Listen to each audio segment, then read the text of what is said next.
Florida's Brevard Zoo says that Brody is the youngest bear to get an MRI, a scan Health First Viera Hospital performed on the black bear on April 11. Brody the bear is taking big steps towards feeling better. According to the Brevard Zoo, the 1-year-old Florida black bear started struggling with mobility issues last summer. Brody underwent pelvic surgery and stem cell therapy to address the problem, and while the treatments helped, the bear's keepers found that the animal was still struggling to get around. He appeared to have a condition similar to hip dysplasia in dogs and underwent corrective surgery. To our knowledge, this was the first surgery of its kind ever performed on a bear.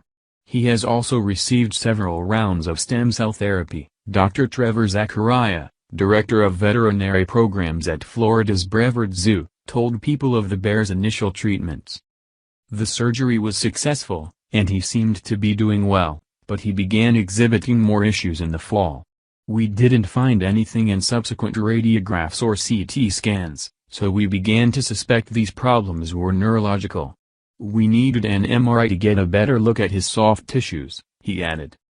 Bear MRIs are not common practice. Brody is likely the youngest bear to experience an MRI scan, so the zoo did not have the equipment needed to perform the procedure. For assistance, the facility reached out to Health First Viera Hospital, a hospital for humans in Brevard County, Florida. Our counterparts at Brevard Zoo approached us and explained Brody's situation, and we knew we couldn't pass up the opportunity to help. It took about 2 weeks of preparation between our staff and Brevard Zoo veterinarians before we could assess Brody's health needs, Diana Green, the Health First Director of Clinical Operations, Radiology, said. We had to find out how much he weighed, whether he was going to fit into the scanner, and what exactly we were looking for. We've never scanned a bear before, so their anatomy is different than what we're used to seeing. On April 11, after weeks of careful planning, Brody was anesthetized in his habitat, intubated at the zoo's animal hospital, and driven about 5 minutes to Health First Viera Hospital. He was driven to the hospital with 2 vets, 1 curator, and 1 keeper. Brody was placed on a gurney and wheeled into the MRI suite. The vets stayed in the suite with him throughout the procedure to monitor his vitals.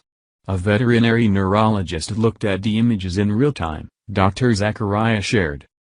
After the procedure, keepers drove Brody back to the zoo, where he safely came out of an anesthesia-fueled deep sleep in his habitat. Dr. Zachariah is pleased with how well Brody handled the entire ordeal, which was made easier by the hospital's amazing and accommodating staff. Now that the tricky part is over, Brody is awaiting his results. Once the zoo receives the full radiology report from the bear's MRI, they will be able to pick the best treatments to address Brody's lingering mobility issues.